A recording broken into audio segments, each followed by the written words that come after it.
listening to the X-Zone Broadcast Network, www.xzbn.net. Radio's authority on the world of the paranormal and the science of parapsychology, celebrating 25 years of broadcasting. Broadcasting around the world and to the great beyond.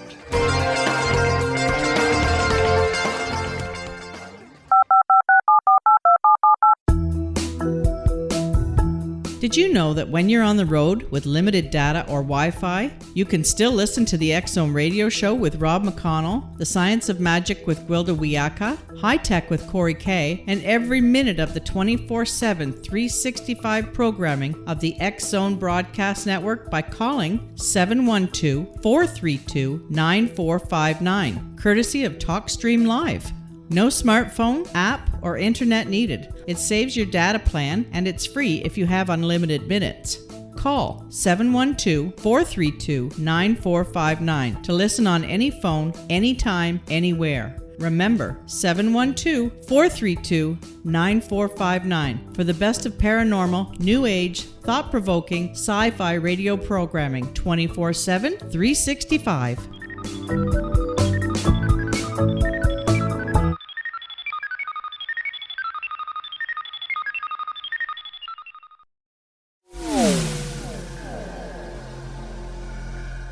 This is Kevin Randall.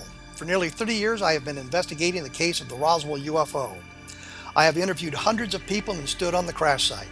Now in Roswell in the 21st century, I have reviewed dozens of hours of audio and videotaped interviews, examined hundreds of files that relate to the crash, and have returned to Roswell in an attempt to put all that information into the proper perspective. For the first time in Roswell in the 21st century, I have made a dispassionate reevaluation of all that material and provide a new look at what happened. This is a book that clears away all the clutter that has hidden the truth for so long, strips away the various lies that surround the case, exposes the Air Force attempts at cover-up, and found a core of solid information that tells us all where the case stands today. Roswell in the 21st century will be available in just a few weeks. For more information, please visit my website at www.kevinrandall.blogspot.com.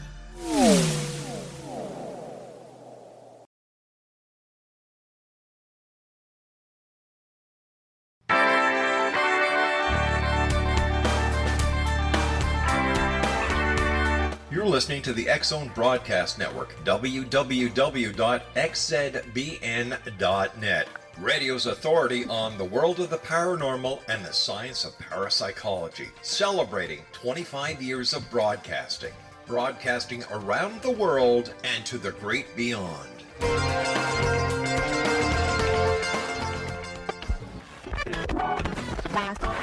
All Hit Radio.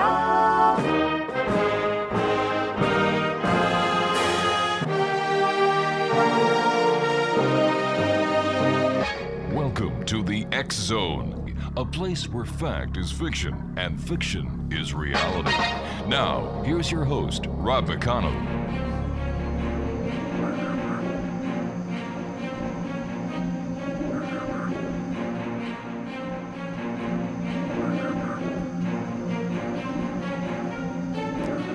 And welcome back, everyone. This is the X-Zone. I am Rob McConnell, coming to you from our broadcast center in Hamilton, Ontario, Canada. Like to send us an email, xzone at xzoneradiotv.com, on all social media sites, X-Zone Radio TV. And you can listen to the X-Zone 724 365 at xzoneradiotv.com. My guests this hour are a paranormal team. Jay and Marie Yates have worked in the field of paranormal and have been featured on several major networks, including Biography Channel, ABC, NBC, and Travel Channel. They have appeared on Ghost Adventures, My Ghost Story, and Ghost Adventures-Aftershocks, just to mention a few. So instead of me telling you all about them, why don't we bring Jay and Marie on? And Jay and Marie, welcome to the X-Zone. Thank you. Pleasure being here. Thank you. All right, guys, tell us a little bit about yourself and what got you into the world of the paranormal and all the media you do. Well, I mean, I pretty much fell into it by mistake. I didn't really choose it. I guess you could say it kind of chose me. I grew up haunted, plagued by the paranormal, had experiences as far back as I could really remember. So with that being said, it kind of brought me into the paranormal investigation. Unfortunately, as a kid, we didn't have cool shows like Ghost Adventures and Ghost Hunters on SyFy to really watch and to kind of know what the heck was going on. So as a kid, I was scared to death. I continued to be haunted throughout my life. August 13th of 99, I had a near-death experience. Kind of changed my direction. Got involved in ministry for a while. They didn't really care too much for my paranormal belief system. Soon after, I kind of left and met my wife, Marie, and we formed the paranormal team. Now, Marie, what is your background? I actually had a very peaceful background. I did not have anything to do with paranormal at all. I didn't even see a ghost or anything like that. I never even thought about it through my whole childhood. I didn't actually have my first experience until probably a month into dating with Jay. So that actually started my whole experience of paranormal, and it's never stopped. It's actually gotten bigger and better. So tell me, Marie, what was that first paranormal event that you had with Jay the first month you were dating? It was a pretty good, I will honestly say it's my first experience. I say is the most grueling one, I will say. We were actually in the backyard, sitting around a bonfire. He was telling me about his childhood, telling me what I might expect to maybe go through being with him.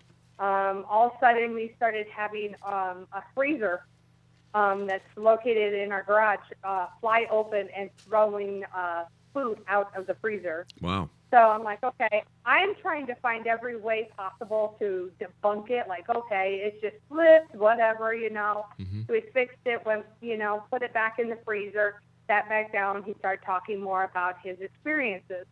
As a child, all of a sudden, the freezer was thrown open once again, even harder, and stuff was thrown out even further. At that point, I'm like, okay, this is a little freaky. I'm not know what's going on here. At this point, I still like, okay, I decided to go check on my children. As I'm walking into my home, I seen a ugly-looking troll walking from the inside of my house, going into a walking path next to our house. It looked right at me with blackest eyes that were the scariest little eyes I can honestly say.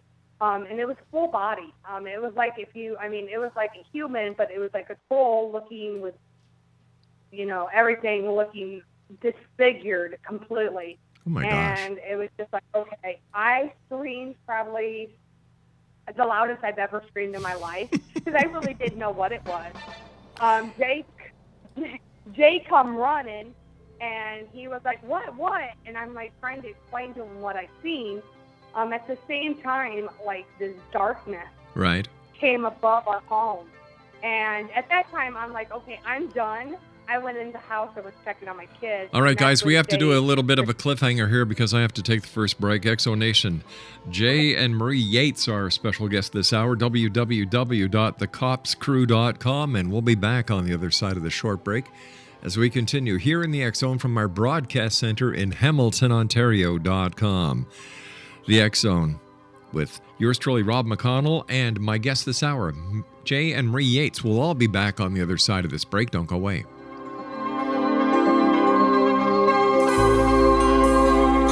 Afterlife expert Roberta Grimes was the first one to say that dying can be fun. Now her best-selling book, The Fun of Dying, is available in stores worldwide. So if you wonder whether death ends life, how it feels to die, or what heaven might be like, The Fun of Dying was written for you. And if you have always been afraid of death, or if you worry that your life has no meaning, let The Fun of Dying ease your fears and bring new meaning to your life.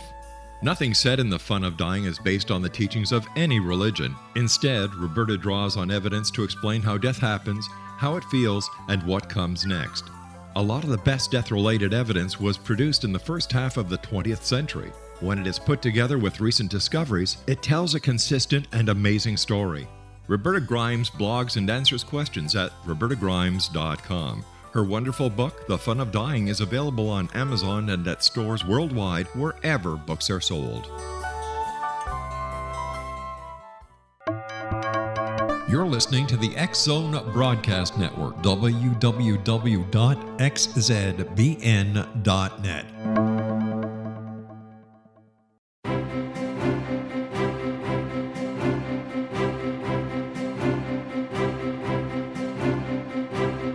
While science pursues fact, magic accesses the quantum level, bridging random facts to form truth. As long as science and magic remain separate and polarized, the truth cannot be known.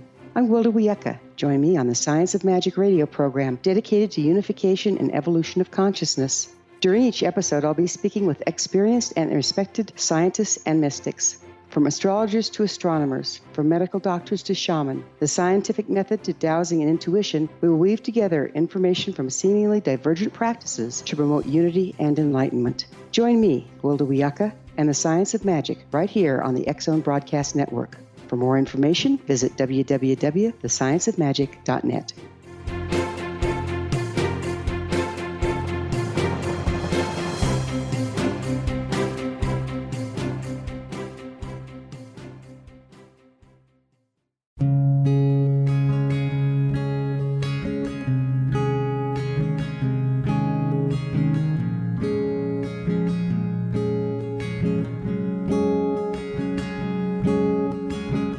Starr began to demonstrate a metaphysical connection to the spirit world as a little girl.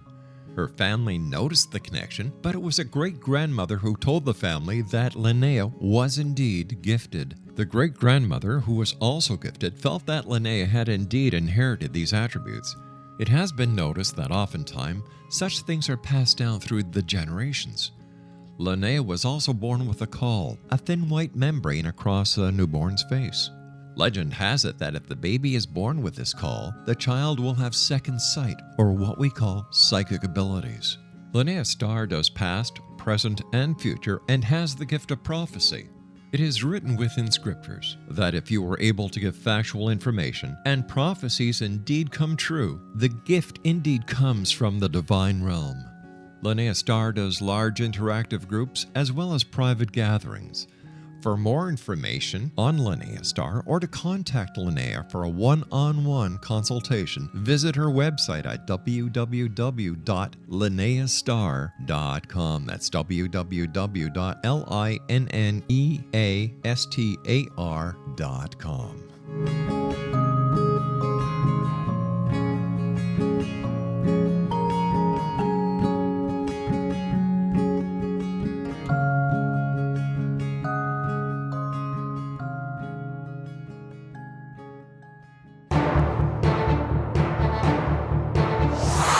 You're listening to the X-Zone Broadcast Network, www.xzbn.net.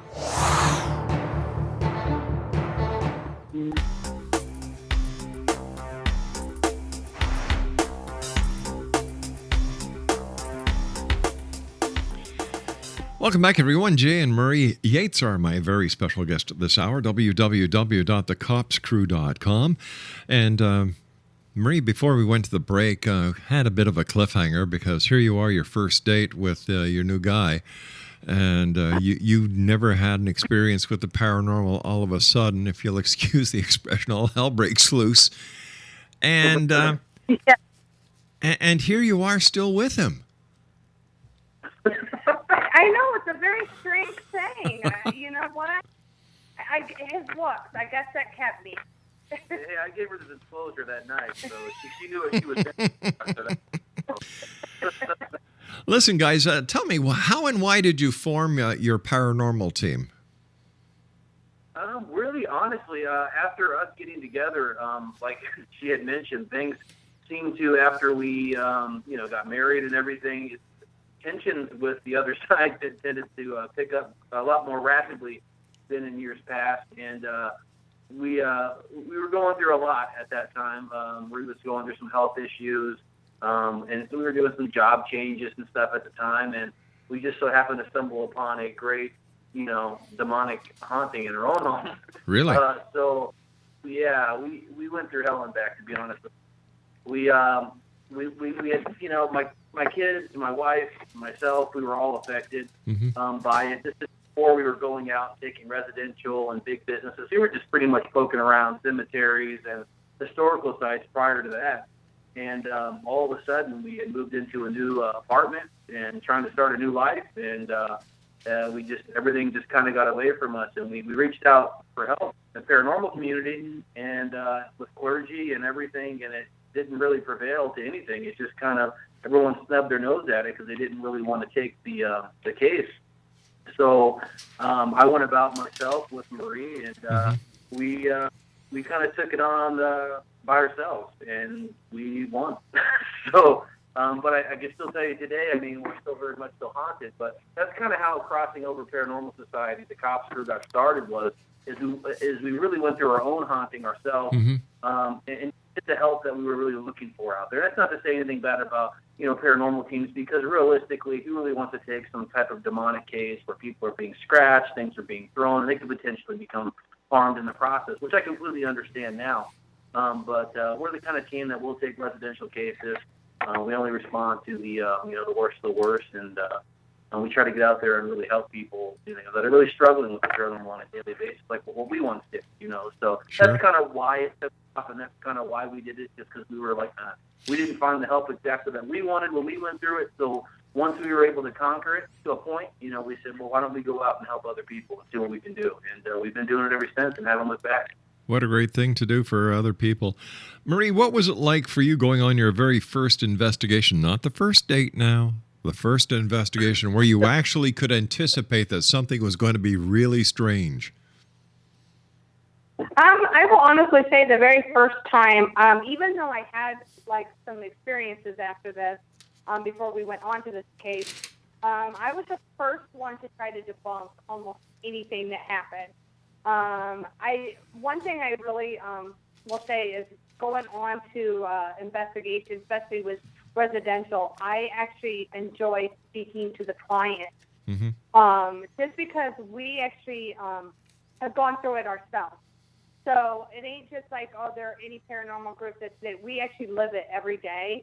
So it's nice to actually go in there and speak to them, console them, almost counsel them on how you can actually live with a paranormal, not always be so frightened of it. So it was actually the very first time, I will honestly tell you, we actually had a door open, and I will tell you to this day I try to debunk it every time, and nobody will let me debunk it. Why do you want to debunk it? At that time, I didn't believe. I could not imagine a door can just open all by itself without anything. So I try to, until this day, I've had so much paranormal experiences and seen so much. So I know it's out there, but I will still try to debunk stuff because sometimes other things do cause other things. So I'm the first one to try to find out the honest truth of why it's happening. What in your opinion, Jay and Marie, is your most memorable paranormal investigation? Wow, that's a tough one. There's so many. Mine would be the cemetery. I mean, we did Liberty Cemetery, and I honestly, just going out there and it was emotional. I mean, when we did it, it wasn't just that we went out there. It's like you felt what the victims and the paranormal, what they actually were experiencing.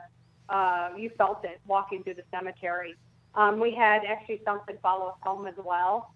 So it was something that just held with me, and till this day, always trying to, help the other side. And how about you, Jay? Most memorable case for me. The cemetery case that we took, the Liberty Cemetery, it's kind of east of Buckeye. It was a relatively interesting case.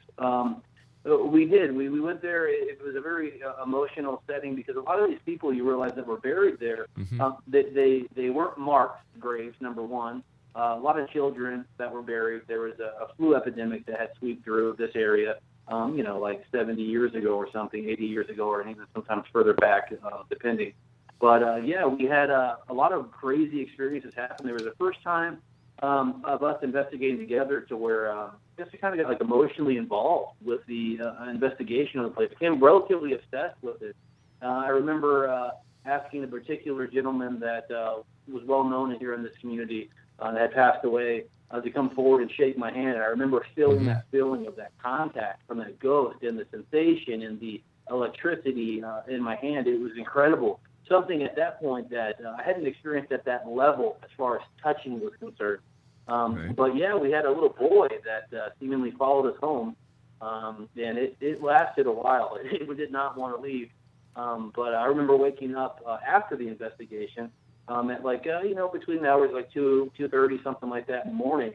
And I heard someone choking. Sounded like a little kid choking. And I thought it was my son. So immediately as a father, I jump up off the couch.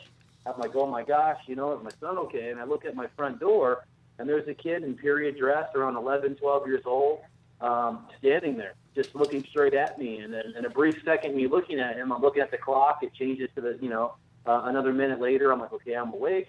And this thing just shot straight across the room right in front of me and just disappeared out of nowhere. So it was kind of a case that we took home. So sometimes we bring our work home with us. There's a lot of piggybacking that seems to happen. All right, honey. No, yeah, I'm going down to the corner store. I'm going to get us some milk. I'm going to get us some bread, and I'm going to bring back 3 spirits. Do you mind? Any special kind you'd like? You guys don't.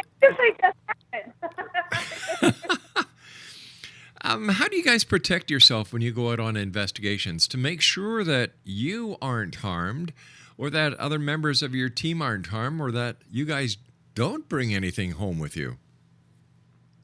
You know what? I think it's almost, I've tried all these different, I've talked with multiple people in the paranormal community, and they told me to do this and to do that. And I really, I do harness very much so my faith, which I do rely on heavily on investigations. But you have to understand as a paranormal investigator what you're getting into while you're doing this. I mean, we obviously assume all risk, and all my team, they assume all risk when they go out on investigations. And we kind of have a different approach to investigating, which you don't normally see. We do a lot of like ghost baiting, if you will.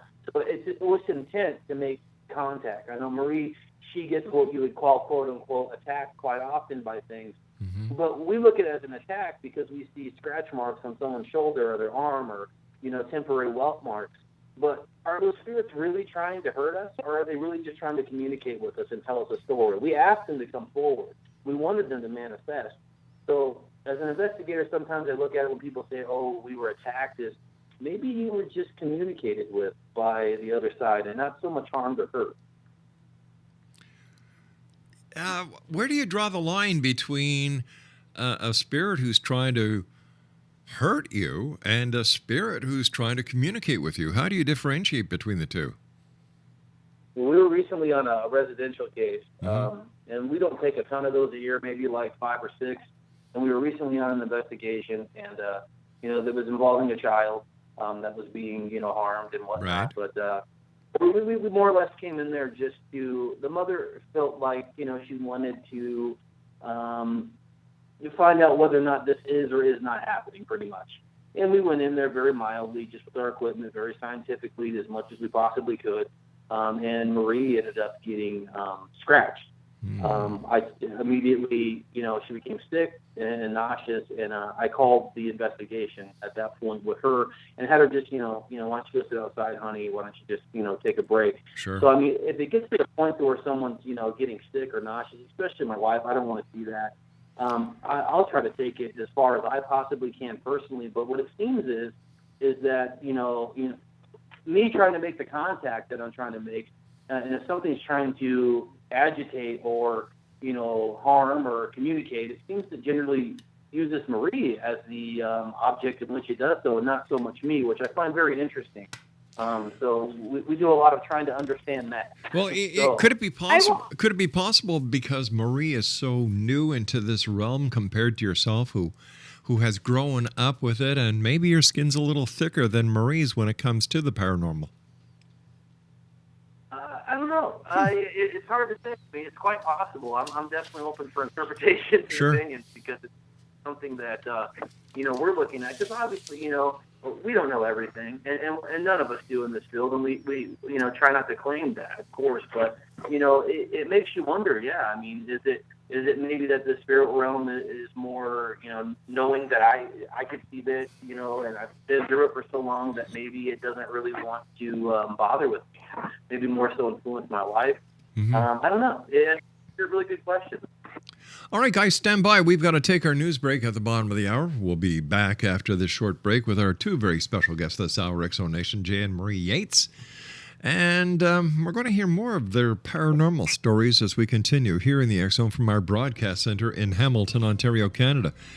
If you'd like to contact Jay or Marie to talk to them about their exploits, or if you need their help, visit their website at www.thecopscrew.com. That's www.thecopscrew.com. And we'll be back on the other side of this break as we continue investigating the world of the paranormal and the science of parapsychology right here in the X-Zone from our broadcast center in Hamilton, Ontario, Canada. Don't go away.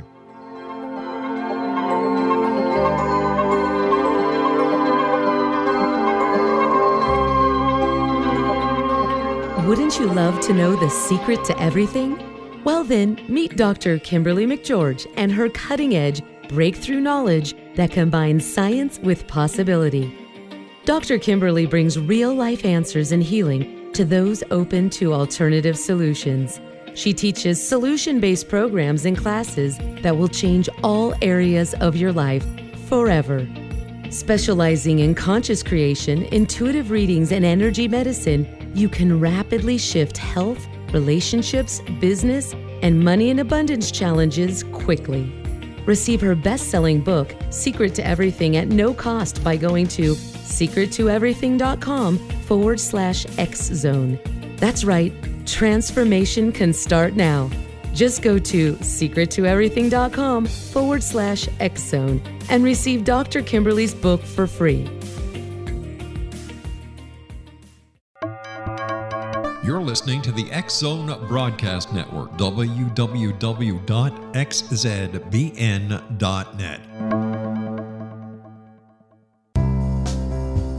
Gibbs A. Williams, Ph.D., is a practicing psychoanalyst, supervisor, researcher, and author in New York City. Much of his life has been dedicated to understanding nature and the uses of meaningful coincidences or synchronicities. His radical and original non-Jungian, non-mystical, non-magical theory of synchronicities illuminates much of the fog surrounding this challenging and perplexing topic. His ideas and manners are fresh, presented in a style that is both entertaining and highly informative. He is also an expert on crisis intervention, specially focused on violence reduction for the police and citizens, mastering anxiety, frustration, and stress without the use of medication, and effectively preventing and treating heroin addiction. Dr. Williams can be contacted at his email address at gwilliamsny11@aol.com or visit his website at www.drgibbswilliams.com.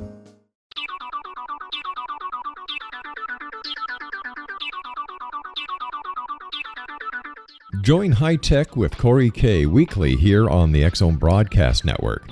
From the world of computers to the ever-popular computerized gadgetry that are becoming part of our everyday life and living and society. From kids and their gaming devices, teens and their smartphones, to the applications of personal and business computers. From hardware to software, from standalone units to network computers. Join high-tech guru Corey K. weekly right here on the X-Zone Broadcast Network as he takes on the topics that will be of use and great value to the international audience of the X-Zone Broadcast Network. High Tech with Corey K. weekends at 9 p.m. Eastern, only on the X-Zone Broadcast Network, www.xzbn.net.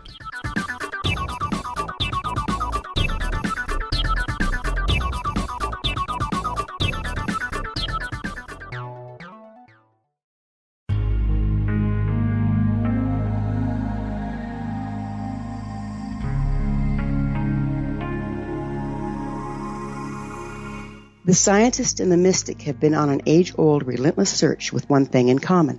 They seek truth. Their paths converge in the 40,000-year-old practice of shamanism, an ancient science delving to the quantum level of life, facilitating healing, manifestation, and evolution.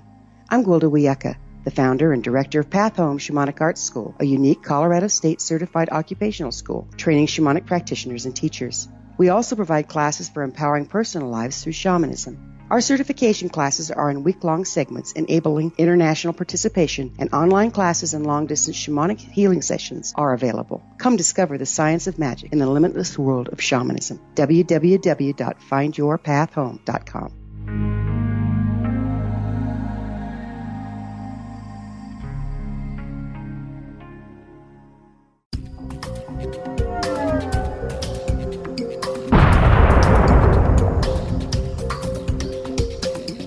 Coming soon to the X-Zone Broadcast Network is A Different Perspective with me, Kevin Randall, as your host.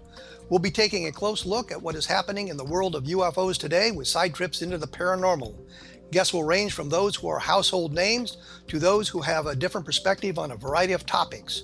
No topic will be taboo, but there will be tough questions asked as we all search for the truth about UFOs, the paranormal, and those things that excite us. Sometimes we'll agree with a guest and sometimes we won't, but we'll try to keep the program topical. For those of you who would like to read, be sure to visit www.kevinrandall.blogspot.com, and remember to listen to the other fine programs on the X-Zone Broadcast Network at www.xzbn.net.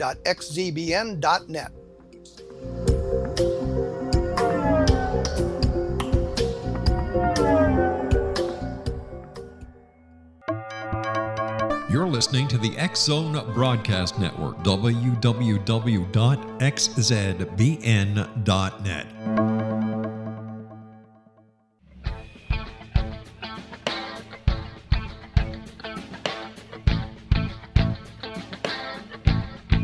What Happened in Benghazi is revealed by Nicholas Genix, author of Obama, Islam, and Benghazi. He informs the American people that President Obama deceived them by advocating a strong foreign policy prior to the 2012 presidential election, and Hillary Clinton supported this deception.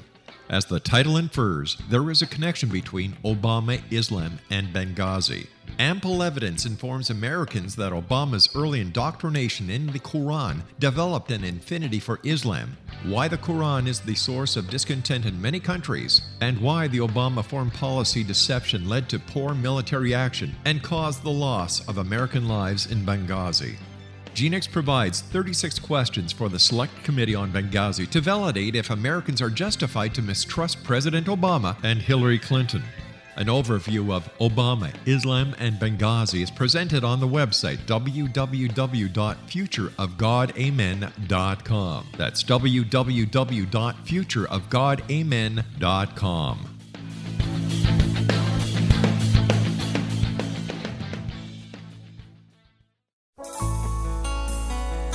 Afterlife expert Roberta Grimes was the first one to say that dying can be fun.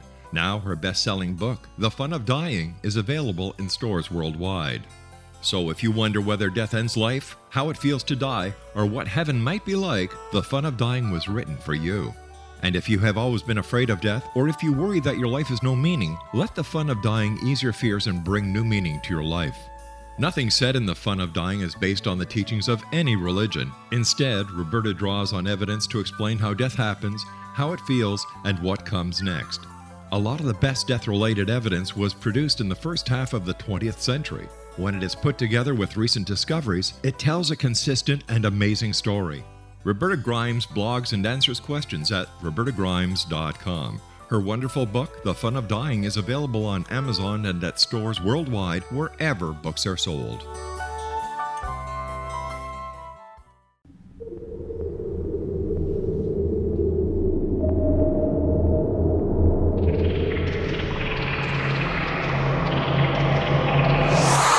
You're listening to the X-Zone Broadcast Network, www.xzbn.net.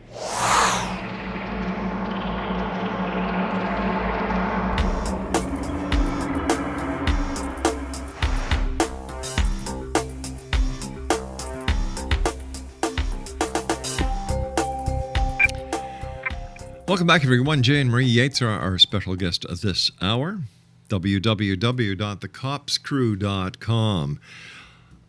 What do you guys think the world of the paranormal investigation community will look like in 10 years from now?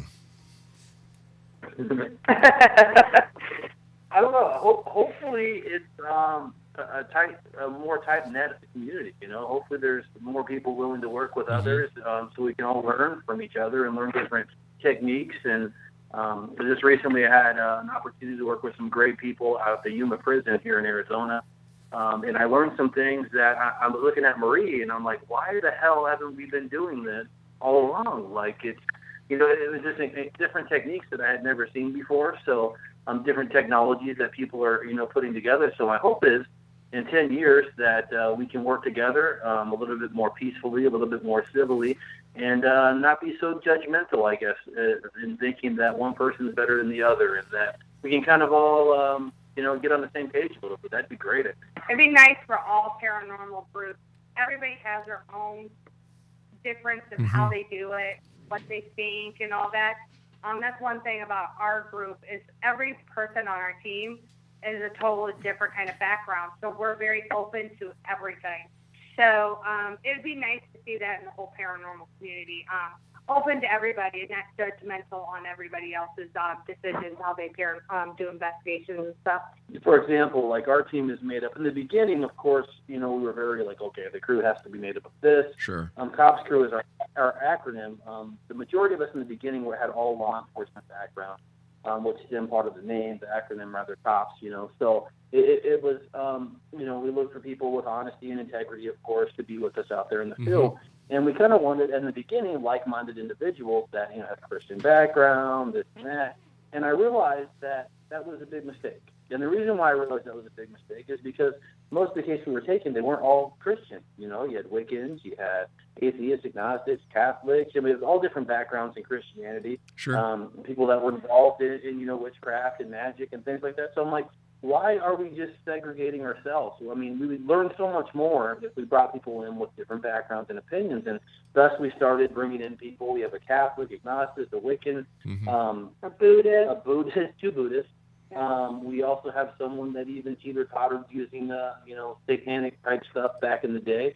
And we can come to him and ask him questions about things that maybe I wouldn't be so familiar with, and to gain some understanding. And really the bottom line is to help, the client, whether it be a homeowner or a historical location or a business. Why do you think that there seems to be more spiritual or ghost activity these days? I've spoken to many other paranormal investigators like yourselves who are reporting an increase in numbers of paranormal investigations that they're getting. Is something going on? I don't know. That's a good question. I think that technology is what's going on. Social media is what's going on. Everyone's connected. So I think we're hearing a lot more of those stories, and they're coming out more television. Marie and I have had a great opportunities to be on multiple networks, and we're working on new projects now. Where we're able to get out those stories at a larger scale than what we would have been able before. Like I mentioned, when I was a kid, we didn't have full shows. So, I think the TV shows in itself is getting the stories out there. The social media is driving it. But is there any kind of supernatural or underlying situation which is occurring? Who knows, man?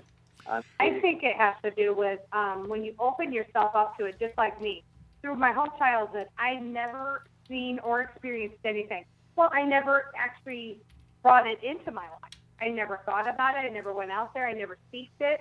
These days, it's sort of like the in thing a little bit to be a paranormal investigator, to go out there and ghost hunt and all this kind of stuff. So it's sort of like it's popular a little bit in a way, I think, for kids these days and, adults and stuff. We host events all around the valley here in Phoenix and Arizona, Mesa, up north, down south. And what we find is that your average person, will come to a ghost hunt that's never really been officially part of a paranormal team, but they have some pretty good equipment that they purchased through, different suppliers, and it's like, wow. The technology's out there, the ability for people to make purchases for equipment like ghost meters, EMF detectors, and everyone's got apps on their phone. It's more prominent. And what I love about it is that paranormal and the talk of ghosts is kind of becoming a normal conversation amongst people where, 20 years ago, 30 years ago, if you talked about this stuff, in front of some people, you'd look like you were an idiot and you were scared to socially unacceptable. But now it's becoming a little bit more acceptable. And of course you're going to have your skeptics and, what are you going to do? Let me ask you. I'm sorry, Marie. Go ahead, dear. Oh no, I was saying we have one of those on our team. Skeptic. Yeah, he's always trying to he will tell you everything. He is trying to debunk everything. So it's amazing. I try to debunk myself, but he is one of those that. He's one of those type of personalities where if he saw something manifest right in front of him, he reacted to it through fear and went running across the house, explaining what he just saw. 2 hours later, he'd be like, there was an actual explanation for that. It's well, how? Explain to me how. And sometimes he'll come up with these elaborate, opinions on why this occurred. And, I listen to him, and I'm just like, you know what, one of these days, Michael, you're going to have to accept the fact that there's something else out there. Exactly. Let me ask you this. What is the ultimate goal of a paranormal research or investigation group? What do you guys hope to accomplish?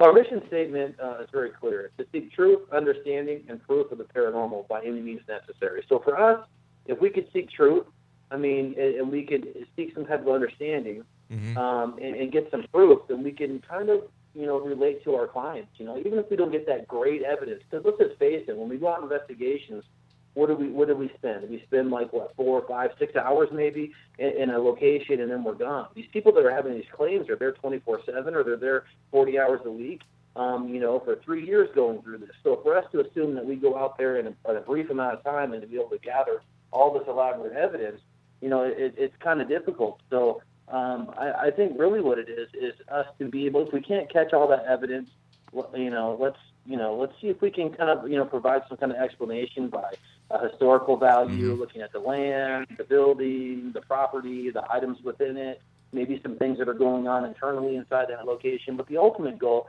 for us especially, is to provide, understanding and information and truth, and proof to the clients that we serve. Is the ghost paranormal investigation community like other communities that are into the paranormal, for example, the UFO community, the Bigfoot community, where there is a very little exchange of information and data because each group wants to have the ability to claim that they have the smoking gun? That has happened in the paranormal community. I will honestly say when Jay was talking about the Yuma, when we experienced that a lot here in Arizona with a lot of our teams. We have met quite a few here in Arizona that are open to sharing, hey, come into where I have, see what you catch. Right. But when we went out to Yuma and we met with a lot of paranormal groups that came through California, Nevada, and that, I was so surprised how willing they were open to hey, let's share this, and you do this, and you come with this. It was we weren't really used to that here in our state. It's only a very selected few that does that here. So it's really nice to know that, Jay and I, we have some really nice spots, and we invite any paranormal group. Sure. If you want to go out there and try it, I'm more happy to have another paranormal come out there. If we caught some evidence, I would love them to catch it as well, just to validate what we caught. It's more evidence for everybody. I think everybody stays wherever you're at in this whole world. I think that people become very territorial of gems that they obtain via whatever contact that they might have. So people are kind of first off, I think the biggest worry is that if people invite other teams out to investigate, that they might somehow damage or tarnish the image of said location or do something that would not be acceptable to the owners of the location. So I think that's a lot of the fear. I think if everybody was a little bit more on the same page and they communicated, I think we would just get so much further with, real research in the paranormal. We call it research, but there's not a whole lot of documentation and a whole lot of note taking. It's just there seems to be sometimes a little bit too much excitement, thrill, and entertainment. You've done a lot of media. You've done a lot of television. You've been on a lot of the different ghost reality shows. And I have to ask you, as seasoned investigators yourselves, do you find that the so-called reality TV shows are a hindrance or an asset to the ghost community? I think it's great that have the shows out there because essentially, like I said, there's people out there that are going through things that they can't explain, and they can kind of take something from some of those shows and help them in their own pursuit and understanding of the paranormal. I think it brings about, like I said, more conversation about the paranormal, and making it more something that people could talk about. I think that the other side of the coin, it does cause some issues. I think that some people assume that reality shows are fake. It's one of those things that, like, unless you're really out there and you've actually filmed on a show yourself and actually seen that for yourself, then you can make that judgment, in my opinion. But the shows that we've been affiliated with and things that we've gone on have been nothing but honest and nothing but truthful. Yeah. And the people that we've met that are huge,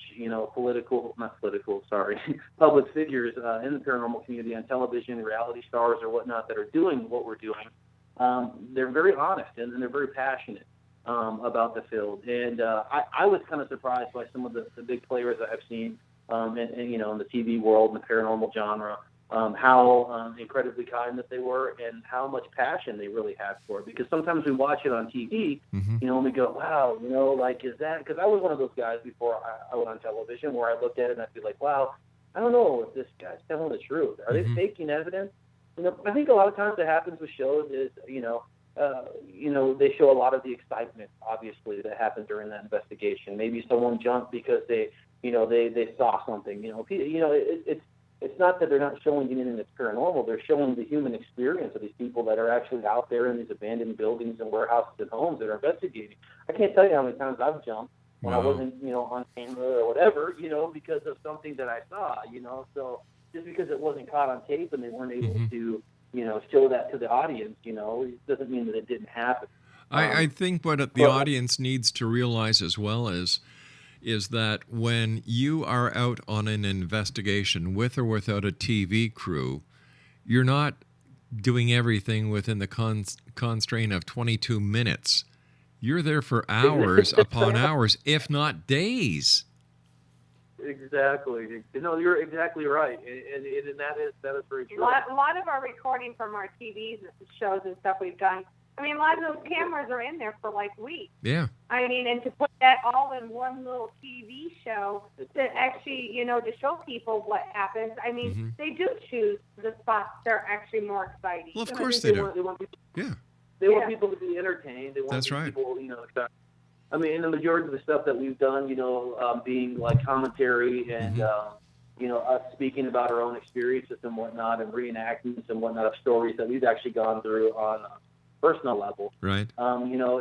It's one of those things where, of course people want to hear the worst of the worst. But if I were to sit there and tell you I went through a haunting for 2.5 years, that was terrifying, there's not enough room on television, like you said. You're going to have to condense that down as much as possible, and then, eventually, you got the spot, but it's a very short, condensed version of said spot. Not saying that it's not true. It's just that it had to be condensed for television, or you'd end up with a whole season for one show. That's right. So, Plus, people don't realize that when you and your crew bring back your cameras, you have to go through all the digital footage, audio, and video before you do anything. Hours. Yeah. Hours of that. It's just ridiculous, how much you have to really go through. So, and that's really, I think, this is a misconception, I think, that people see. People that say that stuff is fake on television are probably people that are skeptical of the paranormal anyways. Right. Or the groups that are just upset that they haven't been on TV. Yeah. So, and there's a lot of that out there. If they don't get it. I honestly say one of the team groups that we do, Ghost Adventures, I honestly will say they're an amazing TV show. The whole travel channel, everything, made it very amazing experience. Us sharing our experiences, and then how they went in with us and actually did it as well. So I really look up to a lot of the TV shows. Yeah, we did a lot of stuff, or we did we did Ghost Adventures, and the whole crew, the whole cast and crew were very kind, very respectful, just normal people. It's just that it just so happens that they have a television show, but they legitimately, these people actually enjoy the process of investigation, and it really shows. And their personalities are very much so similar when you meet them in person. Aaron, he's a goofball. I mean, he's a fun. Zach is very passionate, and it's actually, you don't see that very often, and I'm actually glad he actually does that on TV, because they need that on TV. So. No, yeah, I mean, like I said, you see these people on TV, you see them for what the show has portrayed them to be or whatever. You meet them in person. I mean, these people are really good people. Yeah. And then they're all out there legitimately seeking the same things. It's just that they have a great platform and they got a great thing going for them, and they're able to do this as a living. So I mean, more power to them. When I come back from this commercial break I was going to say the news, but this is just a commercial break. This is the last segment that we're coming to. I'd like to get each one of your opinion on the following. Marie, I'd like you to give me your opinion of the movie The Exorcist. And Jay, I'd like you to give me your opinion of the movie on the Amityville Horror. Now, I'd like your opinions as professionals. Okay? Okay. All right, so please stand by. Great having you guys with us. Thank you so much for sharing your time here on the X-Zone.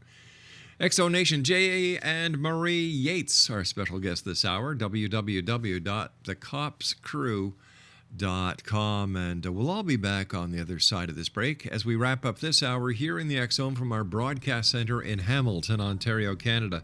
Don't forget, Monday, March 21st, the X-Zone is on the Mutual Broadcast Network, 3 p.m. until 7 p.m. Pacific, Monday through Friday. We'll all be back on the other side. Maybe we'll bring a few ghosts back with us. You never know. Don't go away.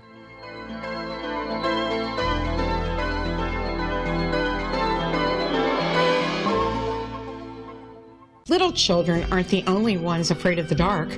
Millions of soldiers return from war zones with PTSD, anger, frustration, fear, and loneliness, much of which surfaces during the darkness of the night. You have the chance to change the lives of these American heroes. Songs and Stories for Soldiers.us provides free MP3 players for these men and women. With a list of 3 million songs in 16 different styles, 100,000 audiobooks, and 30,000 old-time radio programs, every veteran can find something to soothe and comfort them at no cost.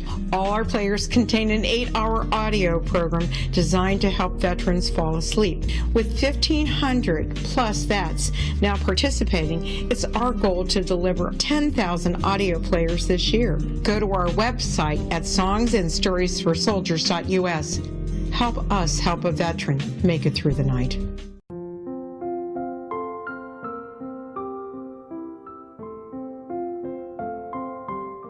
I am Dr. Carl O'Helvey, founder, president of a new cancer foundation focusing on evidence-based physical, mental, and spiritual interventions, including natural cancer cures, prayer, meditation, affirmations, nutrition, and other related holistic cancer prevention and cure modalities. These are used in cancer education, research, and financing care. I ask for your help to continue this important work by donating at www.holisticcancerfoundation.com.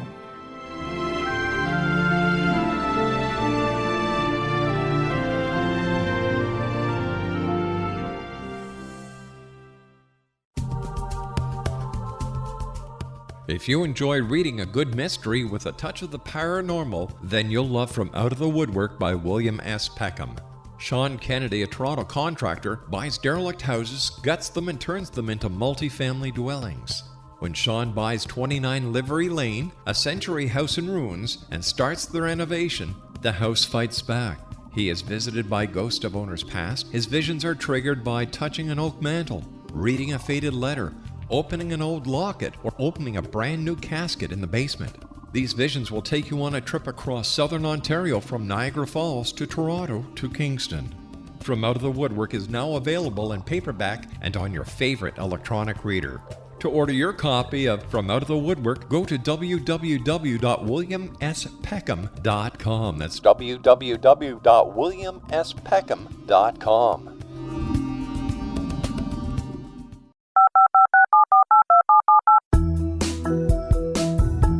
Did you know that when you're on the road with limited data or Wi-Fi, you can still listen to the X-Zone radio show with Rob McConnell, The Science of Magic with Gwilda Wiyaka, High Tech with Corey Kay, and every minute of the 24/7, 365 programming of the X-Zone Broadcast Network by calling 712-432-9459, courtesy of TalkStream Live.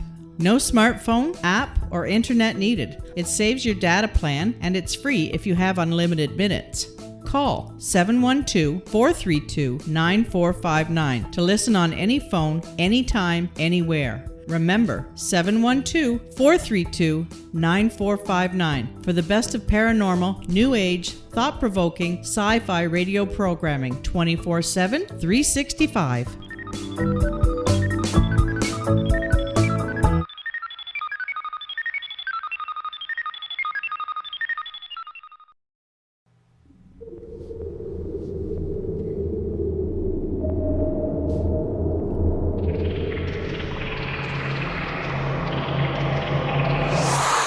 You're listening to the X-Zone Broadcast Network, www.xzbn.net.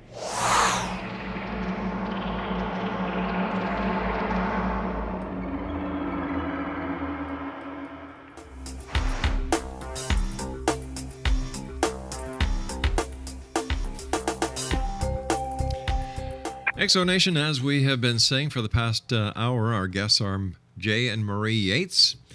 And their website is www.thecopscrew.com. And this has got to be a love story that never had a ghost of a chance, because this young lady was not spooked on their very first date when she comes from a family and a past that has no interaction with the paranormal, meeting up with the guy of her dreams, who, well, I'm going to call him Spooky from now on.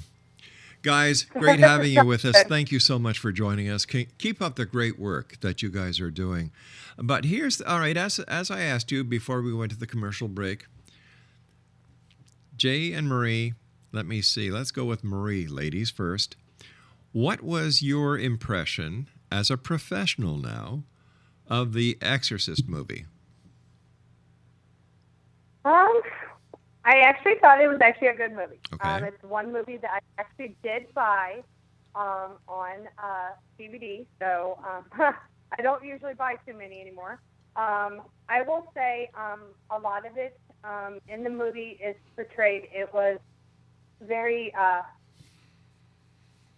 It's a demonic movie, and right. I do believe they exaggerated a lot in the movie what really happened in real life. All right, so if I was to ask you to give me a rating from 1 to 10 spooks, how many spooks would you give me? 10 being the highest number of spooks, 1 being the very lowest. I would say probably 5. All right, so let's go 5 spooks on The Exorcist, and now let's go to Jay, the Amityville Horror. How many spooks will you give me on that? 1 being the lowest, 10 being the highest. I'd say 10, man. It's a classic case, you know. Amityville Horror. Yep. You know, Ed and Lorraine Warren. I mean, the pioneers of what we're doing here today. Yeah, definitely a 10. Listen, we've got about a minute and a half left before we have to say so long for now. What is your advice? What is your final words that you'd like to leave with the X-Zone Nation tonight, guys?